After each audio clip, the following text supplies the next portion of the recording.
welcome to my humble abode where I've been sitting for 2.5 minutes not saying anything. Throughout the years, I've had many people ask me how I'm able... Fuck, I don't even know what I'm saying right now. Hence why it's a contradiction. I've had a lot of people say, wow, you're so good at speaking, whatever, you're so good at this and that and that. And half the time, I'm just not. And the other half the time, it is a lot of practice putting myself in nerve-wracking situations. So I figured I'd give a little rant on how to improve one's ability to speak in a crowd or speak on a stage or speak to a lot of people, whether it be networking or giving presentations or whatever it may be. Because if there's one skill that we all should have, it should be like verbal rhetoric. We spend so much time in school focusing on the writing components. Can you do this essay? Can you do this creative writing or whatever it may be? Actually, we didn't even need creative writing at all. Bloody hell, I hate the Australian final exam. They've spent the entire year teaching us a made-up form of writing that they just invented. It turns out you get to the final exam, psych, it's creative writing, which we never touched. But that's beside the point. The point being, verbal rhetoric is the one thing that we all need, but it is how we interact with the world. It's how we speak to others. It's how we present ourselves. Yet it is never actually discussed. Well, nowhere near often enough. I guess you do a lot of physical presentations in uni, but in high school, pretty much never, unless you do drama. And you could tell the clear difference between people who gave those presentations and who could actually convey their point across and the ones that stood behind the computer just reading off a piece of paper. And that creates a huge difference. I would do presentations where I improv'd the entire thing. I'm talking about wrote some dot points on the bus there. Improv the whole thing and people are like, wow, how long did you spend preparing for it? I'm like, 2 minutes. So if you can get to a certain stage where you can just riff, it makes everything so much easier. I used to be terrified of going on stage because you're in front, is something going to go wrong, you're going to mess up. But at a certain point, if you know that you can just figure it out, that if things go wrong, you'll find a way through, then you're comfortable, because worst case scenario, I'll figure it out. I figured it out the last 10 times, so I'll figure it out this time. I think one of the biggest improvements to my confidence in the beginning was doing magic performances, because there's nothing more uncomfortable than a whole crowded room of people staring at you, waiting for you to fail. Not necessarily waiting for you to fail, they may be waiting for you to succeed, but either way, they're watching every small thing you do, and you're hoping you don't fail in the process. I would have performances where I'd be on stage, I'm like, I know I messed up, I'm going to have to apologize to the whole crowd, it's going to be awful, and then it turned out fine. And just the always having to be on and present and control attentions, move attention up, move it back down, do things, that builds a level of confidence that you don't see anywhere. I mean, my friend and I, we did a number of stage performances in front of hundreds of people in front of the school, and we even went at one point to the local park and tried to perform to random people there, and yeah, that's nerve-wracking in terms of social confidence. But at some point, once again, it's like, you look stupid, who cares? You mess up, who cares, move on. It's like, you don't know what's happening, you'll make it up, you'll find a way. And if you can reach that stage, it is hugely, hugely liberating and way beneficial. Or if it's just the communicating with other people, the ability to build networks. Like, every job I have ever gotten in my entire career has been through word of mouth. I've never gotten a job I've applied for. And for one, that's just annoying, because there's lots of good jobs that I've applied for that I really wish I had gotten. But it also means I'm doing something right. I'm ensuring that people are having a good time when they're working with me, and that they're willing to vouch for me when one of their friends comes along. And that, once again, is just being able to deliver and being fun to work around, as being charismatic. It's like, you don't necessarily have to be the class clown of the group, but just being respectable, professional, but also fun. Just being good energy. Don't bring the place down, bring the place up. And that's very, very easy to do. And in terms of how to replicate that process, I mean, a lot of it's just like, do it. I used to be terrified to make phone calls, to be like, hey, is tennis rained out? So that used to freak me out. And what I would just hear my parents, what did they say? And I copied it like a script. And I would say the exact same thing. And after a while, you've pretty much covered most scenarios. But there's a reason I'm confident speaking in English, because I've spoken to tens of thousands of people in my life. And I know that in every single one of those conversations, I've been fine. I haven't really been stumped. But then it gets more nerve-wracking if you start speaking in another language, because you may have only memorized, like, let's say 20 different phrases and comebacks and whatever. But then they're going to ask you something that's off that cheat sheet, and then you're stumped. So if you've done it enough, you come across 95% of the things anyone will ever say back to you, and then that's where you start becoming comfortable, that you've done it before, you've known you've been fine before, and you'll probably be fine in the future. So just doing enough. And once again, I'm not saying everyone should do a magic performance, but if you want to boost confidence, that's the way to do it. It's really just talking in front of lots of people, communicating with others, just doing things that you normally wouldn't do. I don't know, you're walking down the park with some headphones in, just dance as you're walking, like just some random shit that really stops you caring about how other people are viewing you, because most people don't care. People prioritize themselves. They've got themselves to worry about. So whatever you're doing that you think everyone's judging, whatever, they're not. They've got bigger priorities in their life than you. They might be like, that's funny. Or like, oh, cool, respect. But they're not really going to spend much time thinking about you, because once again, you're not the most important thing in this world, no matter how much we would all like to believe. We're just a part in everyone else's world. So feel free to fuck around and not have to find out. But also talking on camera, that's a good way to practice speaking, because it's such an abnormal concept to be able to barrel down the lens and say something cohesive. I'm probably rambling quite fast at the moment, which I should probably slow down. But it is not a natural thing. I've done it enough where I can easily speak to camera for ages and not be a problem, not be awkward at all. But for most other people, you point a camera at them, they completely freeze up. That's why you'll see when David Dobrik would give his film his videos, he would often be filming with the camera here, because then he could look the person in the eye and they're not having to face the lens, and why he would also only film with like a small Canon 80D versus, a massive proper filming setup, because he could just naturally capture environments without it impacting people's performances. But then again, I was filming with my mum the other day just to get a little clip for another video that I'm going to put up, and she was phenomenal. Like, she has no traditional experience speaking down a lens, yet she was great. So there are some people that they've done enough stuff in their life that it can cross over, but others completely freeze up. But if you just speak enough to camera, you'll get comfortable giving presentations in unnatural environments where you're not actually speaking to someone else.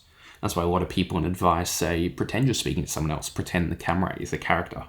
I don't really have to do that anymore, because I've learned the tone of conversation that you give when talking to a camera. But it is something that is very helpful. So I don't have to think of the camera as a person. I just know the manner in which you speak, because obviously when you give a speech to a crowd, that's different to a small group, to an individual. And a lot of it's just eye contact or references in terms of like pronouns, whatever. You're saying, you guys, or you're saying, hey, how are you? And that sort of stuff can change. But it is very helpful to learn how to speak to camera, because everyone will always have to give a presentation, or they have to give some monologue or something.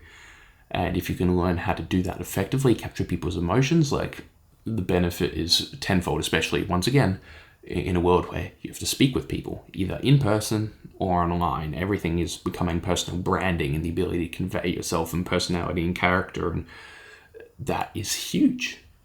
So once again, if you've got those skills and abilities, unstoppable. Half the reason I'm giving this pitch to camera right now is I'm trying to see whether it is possible to get better at doing solo camera presentations, because I've done lots of small ones where you have your scripts or your dot points and then you can ramble beyond that. But that's different to just speaking to the camera for an hour, or like, radio presenters or that sort of thing, where you can just go by yourself. Because if you can back and forth with someone, conversations, you can have hours and hours and hours. But doing by yourself, that's a skill. If you're doing it in the street, you look crazy. If you're doing it to a camera, you semi look crazy, but once it's online, it feels way natural, because all of a sudden the connection is there. You've added the other person to the other side of the conversation. And so if I can get better at that, hopefully that translates to other things, like my ability to convey stories to other people, or a million other things, presentations on stage. Or half my problem is I feel like no one wants to listen to me and what I have to say, so I always cut down the length of my stories, where when I would listen to my mum speak as a kid, she'd always elongate the stories, maybe a bit too much sometimes, where mine would be way too small. So there's a good middle ground there that I can optimize, where I'm not trying to undermine myself, but I can elongate it a bit more to add more flavor, add more depth that people actually care about, not constantly undercut myself, because I think no one wants to be there. So if you want to boost your ability to speak, just practice doing a podcast. It doesn't have to go anywhere. Just practice speaking into a microphone, airing out your thoughts, feelings, emotions. It's also a great self-therapy mechanism, because you're able to get stuff out that's kind of been stuck inside, helps you think through process. That's why people often think out loud, because there's a difference between just having it locked in your head and just being able to put it out there. It really helps sort of excavate the things that have been stuck and held up inside. So there's so many countless benefits that, incomprehensible to the inexperienced, the unritualed in this kind of crazy endeavor. To be honest though, at this point, I still don't know if this is going to go out. If you're seeing it, I guess it went out. If you're not seeing it, then it didn't go out. So guess which one it is. I remember when I was just in Amsterdam before, I was going to pick up some of my gear or whatever, and I hung with a friend. And that friend, he was there for a conference, and his ability to network was nothing like I'd ever seen. He'd run into one of his colleagues and he'd say, "Hey, how you doing?" And then the conversation would start, a topic would come up, and he's like, "Oh, you know who's perfect for that? Parker, you should chat to him about that." And just like the organic flow from one to the other was like, wow, this is so smooth. But you're putting two people in touch who can potentially work together down the line and bring significant value to each other. And if you can be that middleman, once again, you'll be invited to everything because you're facilitating these connections and these successes. But also just, once again, the ability to take advantage of someone funneling it to you, or being the one to funnel two people together. So yeah, Justin, thank you for that. You are very good at what you do. A lot of the time myself, as a means to improve my understanding of a certain topic, like a lot of the time they will say that, if you really understand the topic, you should be able to explain it to like a 10-year-old, let's say. And I would practice certain things where if there's a topic I don't quite understand, or I'm trying to understand a bit more, I'm like, okay, can I verbally put this out here? As I'm walking through a park with no one around so I don't sound crazy. But make sure that, can I actually describe it to that 10-year-old to further develop an understanding? But that also helps with my speaking ability, because can I break down a complex topic in an understandable way? And once again, if you can get good at that, if you can break down complex topics, that's infinitely valuable, because the world is always in need of that, people who are learning. And you don't have to be the best in the craft. You just have to be better than, the person under you wanting advice. And sure, if you're not that good at the craft, they'll age out quicker. But there will still be that group there who knows nothing, who wants to know something.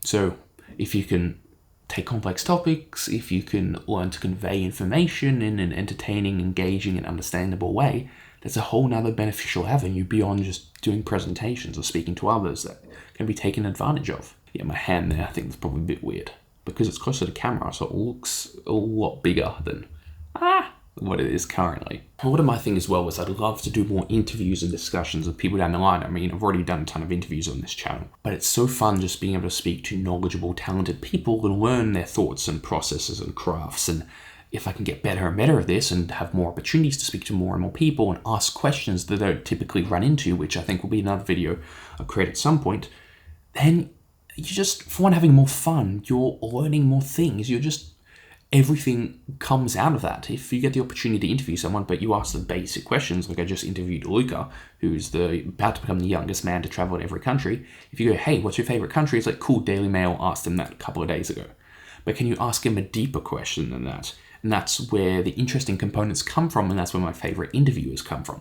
The ones who just don't follow the same boring, just PR responses, but actually try and find the deeper meaning in their skill set or understanding that you're not going to get through the other points of discussion that they do constantly. I remember at one point, some famous actress was giving a masterclass, and in the intro of that, they were talking about how walking as yourself as an actor can be one of the hardest things, because you've got such an there's an attention on you, so you've got to behave in a certain way. So to walk as if no one is watching you is a skill in itself. And that's what you have to develop with speaking to a crowd or speaking on camera. Is how would you normally speak? A lot of people, completely change who they are when they're in those environments, but how can you act natural even if the limelight is on you? I've noticed that when, if you're watching the F1 stream and you got the drivers have the cameras on them in the garage, they know there's a million cameras around, but they're still kind of just doing their thing. But they're also actively aware that they are being watched. So you need to train yourself to be like, okay, I know I'm on right now. I know I'm talent, but how do I behave as myself while once again knowing I'm being perpetually watched? Sure, you may not be doing all the same stuff you would if you're just chilling in your room, but how can you still be as natural and human as possible and not be completely rigid, fearing any sort of action per se? And sometimes some people get even crazier when they're on camera, right? People have archetypes or caricatures. A lot of musicians will use it, like Beyonce and Tate McRae, where it's like them themselves are very introverted, so can they just say, no, that's a character on stage, that's not me, to try and get past that fear, get past those blockages that would otherwise stop them from being able to perform as amazingly as they do. I'm sure actors is just the permanent state of that, I guess, because they are always playing a character. They're never playing themselves, so they never have to worry about that. But musicians especially, or other sort of crafts, if they can just play into something else, that makes it easier. But then also that's counterintuitive to what I was saying about playing yourself. Because it depends what craft you're doing. Because a musician, if you're performing, that's not how you behave behind the scenes. It's just like an exaggerated version of maybe who you are behind the scenes. It's not completely fake, but it's not completely true. Because if you just came on stage like how I am now, people would be like, ugh, I want to go home. But if you came on stage and you're like, yeah, Melbourne, let's go. Everyone's like, oh my God, this is amazing. So obviously you turn the energy levels way up. But that's a completely different scenario. So I guess it changes there. Sometimes you want a caricature to dive into to try and justify it if you've got certain barriers. Or you want to be truly yourself. But they all become themselves. I guess the caricatures is a means to get to a certain point. It's the fake it till you make it, right? If you're nervous about speaking on camera, play one of the caricatures, even if it's stupid, even if it's crazy. Pretend you're Casey Neistat talking to camera. Pretend you're Ali Abdel giving an educational video, whatever it may be. Because at some point, you'll get over that fear, you'll get over that uncomfortableness, and it will just become yourself. It's like inspiration. You copy, 10 of the greatest people in the industry, and then you take I like that, I like a bit of that, I like a bit of that, and then you create something your own, which is unique. And it'd be the same process. You pretend to speak like a bunch of other people, you give like a Jed Bartlett speech from West Wing, you give a voice to Lens like Casey Neistat, maybe you pretend to be a BBC presenter, and at some point you will find your own voice within that, because you'll be like, that doesn't feel natural, that's a bit too much, we'll get something in between. So yeah, I think there's a couple different elements there that can be taken. If it's too uncomfortable, take the caricature, then become yourself, or just try and become yourself.